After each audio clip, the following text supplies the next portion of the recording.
എൻ്റെ പ്രിയപ്പെട്ടവരെ, നമ്മൾ ആദ്യമേ തന്നെ ഇപ്പം കൃപയെക്കുറിച്ചാണ് നമ്മളിന്ന് ഉടമ്പടിയുടെ മുഴുവൻ ഊർജം നമ്മളിലേക്ക് വരുന്നത് കൃപയുടെ രൂപത്തിലാണ്.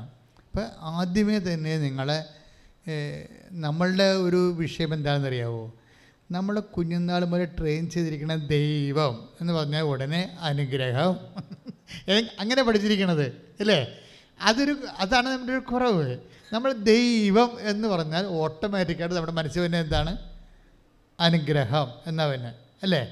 പക്ഷേ അങ്ങനെയല്ല വരേണ്ടത്. ശരിക്കും പറഞ്ഞാൽ ദൈവം എന്ന് പറഞ്ഞാൽ ഓട്ടോമാറ്റിക്കായിട്ട് വരേണ്ടത് കൃപ. അതാണ് വിഷയം. മനസ്സിലായില്ലേ? ദൈവം എന്ന് പറഞ്ഞാൽ ഓട്ടോമാറ്റിക്കലി നമ്മുടെ മനസ്സിൽ വരേണ്ട ചിന്ത എന്താണ്? കൃപ. That is power of God. നമ്മൾ ഇഫക്റ്റ് ഓഫ് ദി പവറിനാണ് പ്രാധാന്യം കൊടുക്കുന്നത്.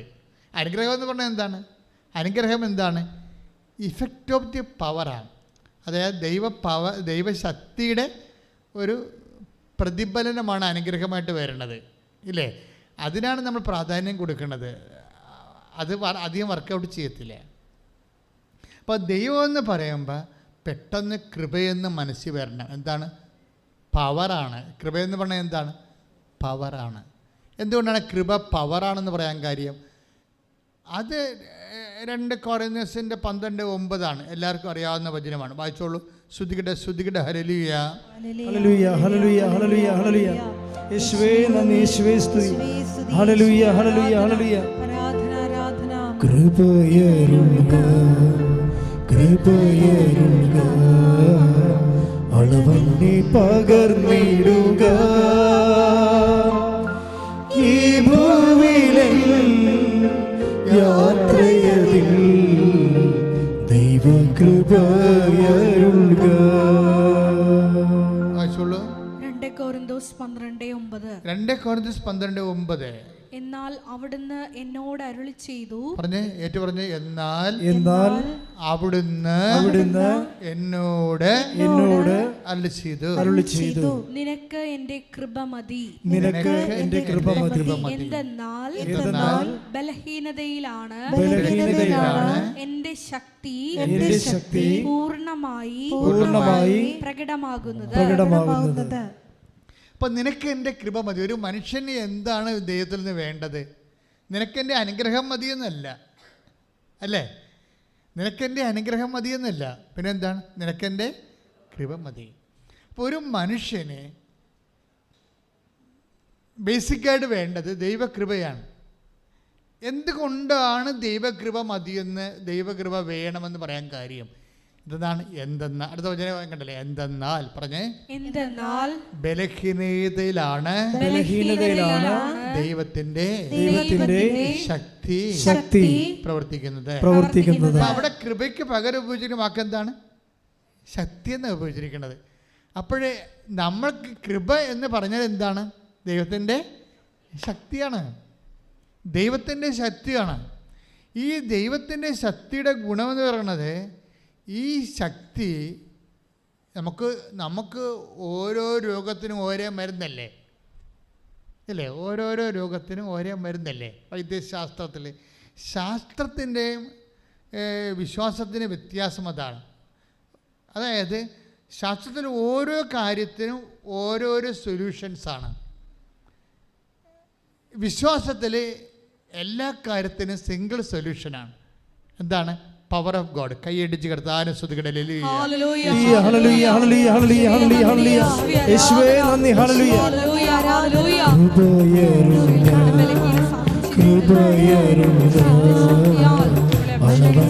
പകർന്നിടുക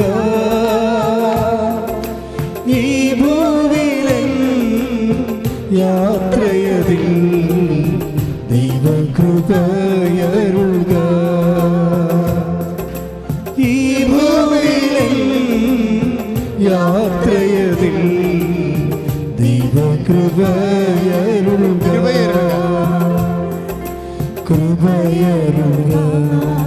കൃപയരുൾക അളവന്നെ പകർന്നിടുക ഈ ഭൂമിയിലെ യാത്രയതിൽ ദൈവകൃപയരുൾക.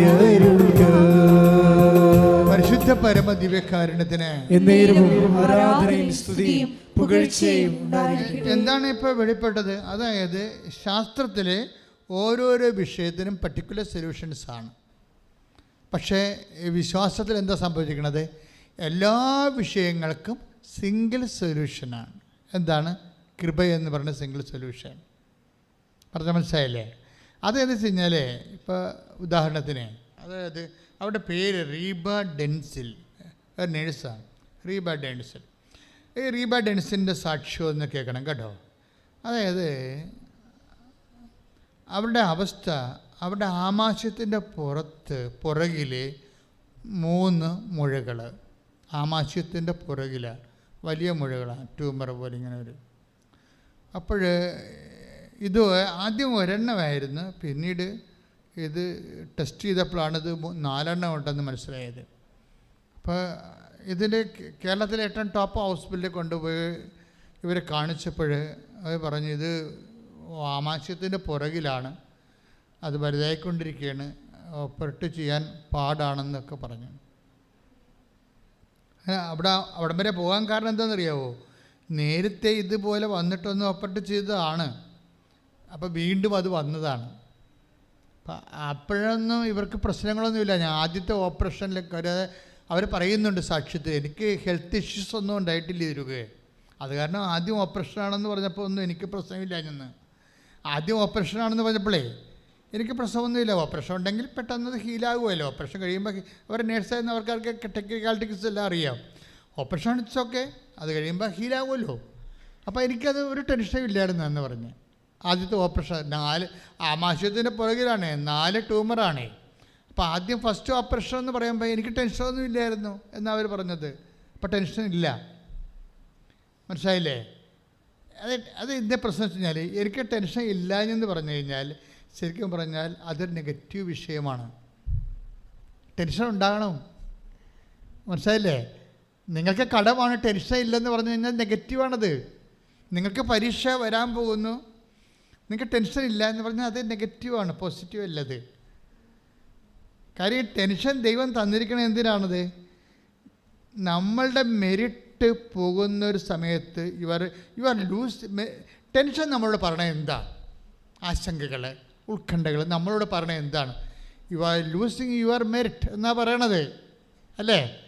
പറഞ്ഞാൽ മനസ്സിലായില്ലേ? നിങ്ങൾക്ക് നിങ്ങളുടെ യോഗ്യത പോയിക്കൊണ്ടിരിക്കുന്നു, കറണ്ട് പോയിക്കൊണ്ടിരിക്കുന്നു, ഇൻവെർട്ടർ ഓൺ ചെയ്യാൻ സമയമായി, അല്ലെങ്കിൽ ജനറേറ്റർ ഓൺ ചെയ്യാൻ സമയമായി. അത്രയേ ഉള്ളൂ സംഭവം. ഇത് വളരെ നല്ല ഒരു ലാംഗ്വേജ്. ടെൻഷൻ എന്ന് പറഞ്ഞൊരു നല്ല ലാംഗ്വേജാണ്. ടെൻഷൻ വന്നു കഴിഞ്ഞാൽ അതിൻ്റെ അർത്ഥം എന്താണ്? നമ്മൾ ബലഹീനമാകുകയാണ്. അപ്പോൾ എന്താ പൗലോസ് അപ്പോസ്തലൻ പറഞ്ഞത്? നമ്മൾ ബലഹീനമാകുമ്പോഴെന്താ ചെയ്യേണ്ടത്? അത് ഓട്ടോമാറ്റിക്കാണത്. അവിടെ അത് ഓട്ടോമാറ്റിക്കാണ്. പക്ഷേ ഓട്ടോമാറ്റിക് ആകണമെങ്കിൽ അതൊക്കെ കുറച്ച് മാനുവൽ പരിപാടിയുണ്ട്. Take the word of God നമ്മൾ വായിച്ചതിനെ എടുത്തുള്ളൂ. 2 കൊരിന്തോസ് 12:9. 2 കൊരിന്തോസ് 12:9 പറഞ്ഞോളൂ. ക്രിസ്തുവിന്റെ ശക്തി എൻ്റെ മേൽ ആവസിക്കേണ്ടതിന്, ക്രിസ്തുവിന്റെ ശക്തി എൻ്റെ മേൽ ആവസിക്കേണ്ടതിന് ഞാൻ പൂർവാധികം സന്തോഷത്തോടെ എൻ്റെ ബലഹീനതയെ കുറിച്ച് പ്രശംസിക്കും. അപ്പോൾ എന്താ പ്രശ്നം വെച്ചാൽ ഇതൊക്കെ മുമ്പൊരു വിഷയമുണ്ട്. എന്താ കാര്യം വെച്ചാൽ ക്രിസ്തുവിൻ്റെ ശക്തിയുടെ ഒരു വിഷയം, അതിൻ്റെ ഒരു വർക്കിംഗ് പ്രിൻസിപ്പിൾ എന്താണ്? ആവസിക്കുകയാണ് ചെയ്യണത്. ക്രിസ്തുവിൻ്റെ ശക്തി നമ്മളിലേക്ക് വരുന്നതിന് ബൈബിൾ ഉപയോഗിക്കുന്ന വാക്ക് എന്താണ്? ആവാസനമെന്നാണ്. അത് നമ്മുടെ ഇപ്പോൾ ശക്തി, കർത്താവിൻ്റെ ശക്തി നമ്മളിലേക്ക് ആവഹിക്കുക. ഇങ്ങനെ വരണമെങ്കിൽ എന്ത് ചെയ്യണം? ഈ ബലഹീനതയെ നമ്മൾ അഡ്രസ്സ് ചെയ്യേണ്ടി വരും. പീഡിയോ ദാറ്റ് മീൻസ് ഒരു മിനിമം ബലഹീനത നമുക്കുണ്ടാകണം. അത് ഉണ്ടാവത്തില്ലെന്ന് പറഞ്ഞു കഴിഞ്ഞാൽ ഉടനെ നമ്മൾ കൃപയുടെ വാതിൽ അടച്ചിട്ടിരിക്കുകയാണ്. ഇപ്പോൾ അവരെന്താ പറഞ്ഞത്? റീബ ഡെൻസ് എന്താ പറയണത്? 4 ആമാശയത്തിൻ്റെ ബാക്കിൽ 4 ട്യൂമർ ഉണ്ടായിരുന്നു. ആ ട്യൂമർ ഓപ്പറേഷൻ ചെയ്ത് മാറ്റണമെന്ന് പറഞ്ഞപ്പോൾ അത് വലിയ ഒരെണ്ണം വലുതായിരുന്നു. അപ്പോൾ എനിക്കൊന്നും ഫീൽ ചെയ്തില്ല എനിക്ക് ടെൻഷനൊന്നും ഇല്ലായിരുന്നെന്നാണ് പറഞ്ഞത്. അത് ശരിയാണ്. കാര്യം അവരെക്കുറിച്ച് അതിനൊക്കെ സാങ്കേതിക കാര്യങ്ങൾ അവർക്ക് അറിയാവുന്നത് കൊണ്ട് അതിൻ്റെ ഹീലിംഗ് ടൈം എടുക്കും, അത്രയേ ഉള്ളൂ എന്നാണ് അവർ പറഞ്ഞത്. അപ്പോൾ അവർക്ക് അതിനെക്കുറിച്ച് ടെൻഷൻ ഇല്ല. ടെൻഷൻ എന്ന് പറയുന്നത് എന്താണ്? ടെൻഷൻ എന്ന് പറയുന്നത് നമ്മളുടെ യോഗ്യതയിൽ നിന്ന് നമ്മൾ we are losing our merit എന്നായി ടെൻഷൻ നമ്മൾ പറയുന്നുണ്ട് പറഞ്ഞിരിക്കുന്ന കാര്യം മനസ്സിലായോ? നമ്മളുടെ യോഗ്യത നഷ്ടപ്പെടുന്നു. പിന്നെ അടുത്ത ഓപ്ഷൻ എന്താണ്? Not by merit but by grace. ഗ്രേസാണ് ഓപ്ഷൻ. ഓരോ ടെൻഷനും നമ്മളോട് പറയുന്ന സംഭവം എന്താണ്? കൃപയുടെ കാലമായി, ഇനി നിൻ്റെ യോഗ്യതയുടെ കാലം കുറയുന്നു. ക്ലിയർ അല്ലേ? ഇത് നിങ്ങളുടെ യോഗ്യതയുടെ കാലം കുറയുന്നു. എല്ലാത്തിനും മനുഷ്യന് ഒരു യോഗ്യതയുണ്ട്.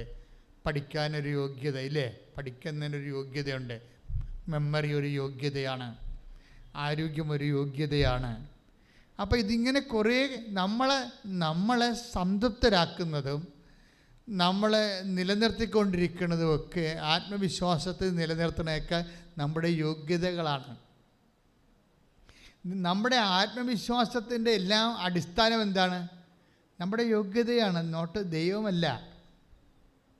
കാര്യം മനസ്സിലായില്ലേ? ഇത് വെരി സീരിയസ് ആണിത്. നിങ്ങൾക്ക് അല്ലെങ്കിൽ എനിക്കോ ആത്മവിശ്വാസം ഉണ്ടെന്ന് പറഞ്ഞാൽ ആ ഞാനും നിങ്ങളും പറയുന്ന ആത്മവിശ്വാസത്തിൻ്റെ അടിസ്ഥാനം എന്താണ്? അതൊരിക്കലും ദൈവമല്ല. അത് നമ്മൾക്കുള്ള മെറ്റീരിയൽ ബെനിഫിറ്റ്സ് ആൻഡ് മെറിറ്റ്സ് ആണ്. മനസ്സിലായ? ഇവിടെ ടോർപ്പട വരുമ്പോഴാണ് കൃപയുടെ കാലം ആരംഭിക്കുന്നത്.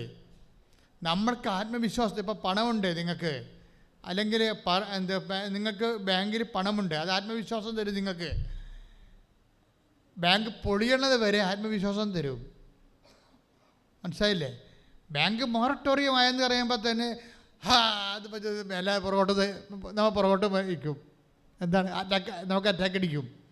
അപ്പോൾ ഇത്രയും നാൾ നമ്മളുണ്ട് ആത്മവിശ്വാസം എന്ന് പറഞ്ഞാൽ നമുക്ക് വിശ്വാസം ഉണ്ടെങ്കിലും നമ്മളെ ഭരിച്ചുകൊണ്ടിരുന്നത് നമ്മുടെ ആത്മവിശ്വാസങ്ങളാണ്. പറഞ്ഞ മനസ്സിലായില്ലേ? ആത്മവിശ്വാസം മെറിറ്റിൽ നിന്ന് വരണതാണ്, വിശ്വാസത്തിൽ നിന്ന് വരണത് കൃപയാണ്. ഇത് രണ്ട് ഡിപ്പാർട്ട്മെൻറ്റാണ്.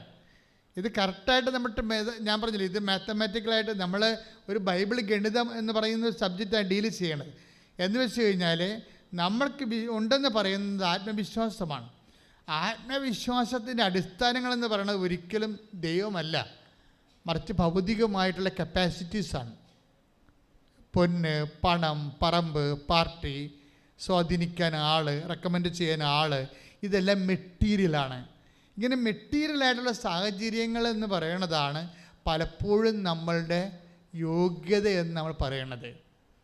പക്ഷേ ദൈവ പൈതലെ, നീയും ഞാനും ഓർക്കാൻ ദൈവം പറഞ്ഞ ഒരു കാര്യം എന്താണ്? ഈ ലോകത്തുള്ള പകുതി മുക്കാൽ കാര്യങ്ങളും നമ്മുടെ ആത്മവിശ്വാസത്തിന് അടിസ്ഥാനമായ മെറ്റീരിയൽ ബെനിഫിറ്റ്സ് കൊണ്ടല്ല റൺ ചെയ്യണത്, നോട്ട് ബൈ മെറിറ്റ്. അതാണ് എഫേസ്യൻസ് 2:6 വായിച്ചോളൂ, ഒന്നൊരു വായിച്ചോളൂ. എഫേസ്യൻസ് 2:6 നമുക്ക് ഒരുമിച്ച് പാടാം. സ്തുതിക്കട്ടെ. ഹല്ലേലൂയ, ഹല്ലേലൂയ, ഹല്ലേലൂയ, ഹല്ലേലൂയ, ഹല്ലേലൂയ. യേശുവേ നന്ദി. ഹല്ലേലൂയ, ഹല്ലേലൂയ, ഹല്ലേലൂയ, ഹല്ലേലൂയ. കരുണയിൻ സാഗരമേ, ശോകക്കൊടുമ്പയിലേറിടുമ്പോ,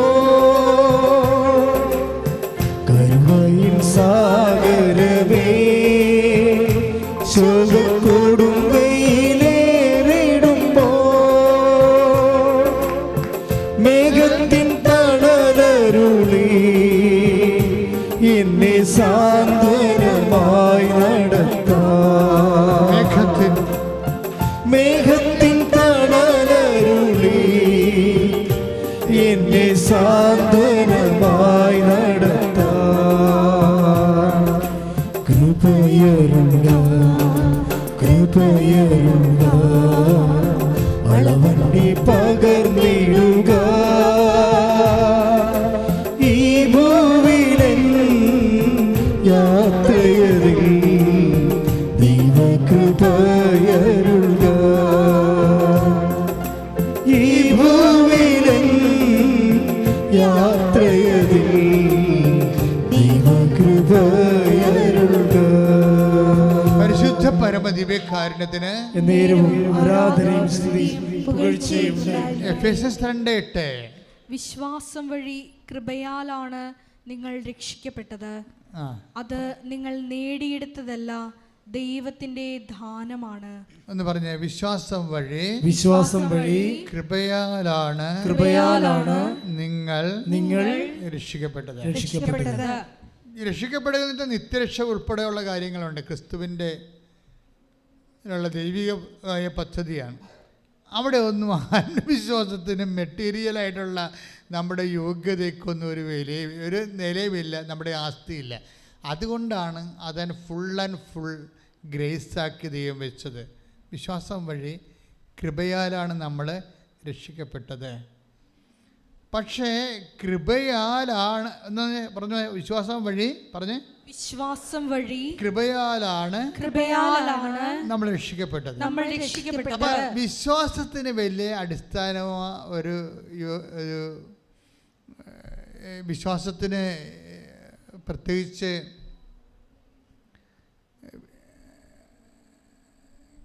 വിശ്വാസം എന്ന് പറഞ്ഞ മക്കളെ, വിശ്വാസം വഴി കൃപയാലാണ് നമ്മൾ രക്ഷിക്കപ്പെട്ടത്. ഞാൻ പറയാൻ ഉദ്ദേശിച്ചത് ഇതാണ്. അതായത് ഈ നിത്യരക്ഷ എന്ന് പറയുന്ന വിഷയം മാനുഷികമായിട്ട് നടക്കാത്തതാണ്. അത് ദൈവികമായ കാര്യമായത് കൊണ്ടാണ് ഫുൾ ആൻഡ് ഫുള്ളായിട്ട് അത് കൃപയാലായിട്ട് വരണത്. കൃപ കൊണ്ടേ പറ്റത്തുള്ളൂ, ദൈവത്തിൻ്റെ കൃപ കൊണ്ടേ പറ്റത്തുള്ളൂ. പക്ഷേ നിത്യരക്ഷ എന്ന് പറയുന്നത് മനുഷ്യൻ്റെ നിത്യജീവിതവും കൂടി ബന്ധപ്പെട്ട് വരുന്ന കാര്യമാണ്. നിത്യതയോളം മനുഷ്യൻ ജീവിക്കുന്ന വലിയൊരു പ്രോജക്റ്റാണത്. പക്ഷേ അതിൻ്റെ കാര്യം ഞാൻ സിമ്പിളായിട്ട് നിങ്ങളുടെ മുമ്പ് പറയുമ്പോൾ നിങ്ങൾ ഓർക്കും, നിത്യരക്ഷ വലിയൊരു പ്രോജക്റ്റാണ്, എന്നായിരിക്കും അത് എന്നൊക്കെ. ഞാനിതിങ്ങനെ സിമ്പിളായിട്ട് പറയണത്, ഞാൻ നിത്യരക്ഷ എന്താണെന്ന് കണ്ട ആളാണല്ല. അതാണ് പ്രശ്നം. ഞാൻ സിമ്പിളായിട്ട് പറയണത്, ഞാൻ അമ്മയെ ജീവനോടെ കണ്ട ആളല്ലേ. ഒന്നല്ല, ഇവിടെ വെച്ചും പിന്നെ ഈജിപ്തിൽ വെച്ചും 2 പ്രാവശ്യം. ഈജിപ്തിൽ വെച്ച് അമ്മ 4 പേരെ എൻ്റെ വായിക്കൊണ്ടുവന്നിട്ട്, അതല്ലേ ഇപ്പം ഞാൻ വാ പൊളിക്കുമ്പോഴൊക്കെ ഇതൊക്കെ പറഞ്ഞുകൊണ്ടിരിക്കണേ. ഇതൊക്കെ വല്ലതും പഠിച്ചിട്ട് പറഞ്ഞാണോ? പഠിക്കാനുള്ളതൊക്കെ ഞാൻ സെമിനാരി വെച്ച് ഞാൻ എന്തുമാത്രം പഠിച്ചിട്ടുണ്ട്, ഒത്തിരി പഠിച്ചിട്ടുണ്ട്.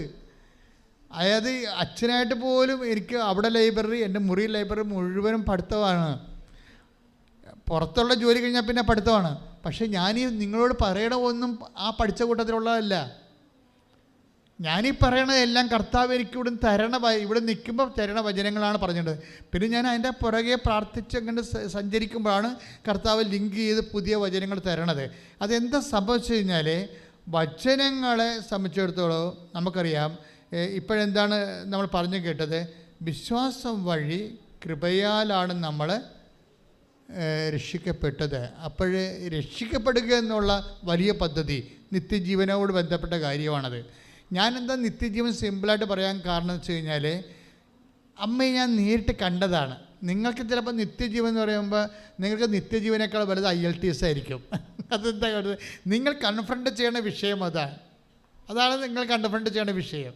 പക്ഷേ എൻ്റെ മക്കളൊരു സാധ്യത ശ്രദ്ധിക്കണം. അതായത് നിങ്ങൾ എന്നാണ് നിങ്ങളുടെ വിഷയത്തെക്കാൾ ഉപരി ദൈവത്തിന് പ്രാധാന്യം കൊടുക്കുന്നത്, അന്ന് മുതലാണ് കൃപ വർക്കൗട്ട് ചെയ്യാൻ തുടങ്ങുന്നത്. മനസ്സിലായ? ഇപ്പം നിങ്ങൾക്ക് എന്നാണ് നിങ്ങളിപ്പോൾ അനുഭവിക്കുന്ന വിഷയത്തെക്കാൾ ഉപരി ദൈവത്തിന് പ്രാധാന്യമുള്ള എന്തുകൊണ്ടാണ്? നിങ്ങളുടെ ജീവിതത്തിൽ ഇപ്പോൾ ദൈവത്തിന് പ്രാധാന്യമുള്ള എന്തുകൊണ്ടാണ്?